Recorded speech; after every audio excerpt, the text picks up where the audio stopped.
Bienvenue chers téléspectateurs sur notre chaîne. Aujourd'hui nous allons parler de l'utilisation par le Hamas de l'application Waze israélienne pour identifier ses cibles sur le territoire israélien.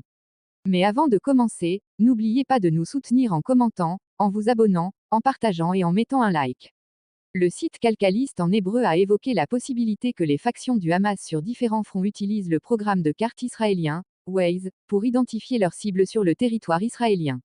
Le site a rappelé ce qui s'est passé en octobre 2024, où 4 soldats ont été tués et des dizaines de l'armée israélienne ont été blessés lors d'une attaque par un drone kamikaze visant la base militaire, Benyamina, au nord d'Israël, confirmant que ce n'était pas le seul de son genre dans lequel Hamas a réussi à frapper une base militaire ou un autre objectif de sécurité avec une précision inquiétante. Selon le site, ces succès ont soulevé des questions sur la source des informations de renseignement qui ont fourni aux groupes armés comme le Hezbollah des informations précises sur des objectifs militaires sensibles, et ces questions varient entre des évaluations raisonnables comme les informations divulguées par les soldats sur les réseaux sociaux et des théories du complot fantaisiste sur le transfert d'informations internes à l'étranger. Le site a noté qu'il existe une autre source potentielle. L'application de navigation populaire, Waze, qui permet un accès facile aux détails précis des bases militaires et des installations stratégiques, et révèle même les itinéraires de mouvement des forces de l'armée et de la sécurité, avec des mises à jour régulières des informations à ce sujet, les mises à jour étant intégrées à Google Maps, après que Google a finalisé son acquisition de Waze en 2013 pour un montant de 1,3 milliard de dollars.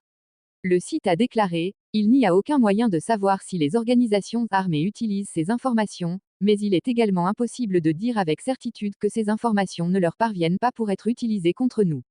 Calcalist a expliqué, l'application Waze fonctionne lorsque l'utilisateur effectue un voyage, où les données de voyage sont mises à jour sans spécifier les points d'origine et de destination sur la plateforme de cartographie de Waze.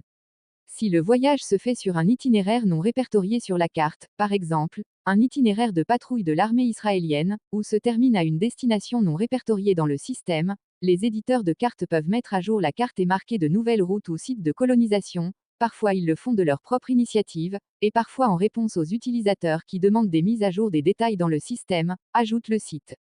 Le site Calcalist en hébreu a rapporté qu'un expert en sécurité de l'information a déclaré que l'application de localisation israélienne, Waze, est l'un des systèmes de renseignement les plus dangereux et les plus meurtriers en Israël.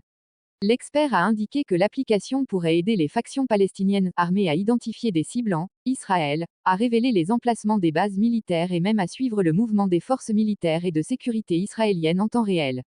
Selon l'expert israélien en information, Amit Dan, au fil des ans, l'application Waze a été mise à jour avec les emplacements des bases, des sites militaires et d'autres installations stratégiques, ainsi que les itinéraires utilisés par l'armée israélienne. Dan ajoute, ce ne sont pas des informations nouvelles, certaines sont disponibles depuis des années, mais elles sont constamment mises à jour, et de nouvelles routes sont continuellement ouvertes. Amit Dan a également noté que ces informations incluent également des images des bases prises par les utilisateurs, ou Waze demande aux utilisateurs de soumettre une photo de la destination si elle n'est pas dans la base de données, malgré le fait que la photographie soit interdite dans les bases de l'armée israélienne. En utilisant l'application web du service, vous pouvez également récupérer les coordonnées précises de ces bases en quelques étapes simples, et ces informations peuvent être intégrées dans des systèmes d'armement guidés,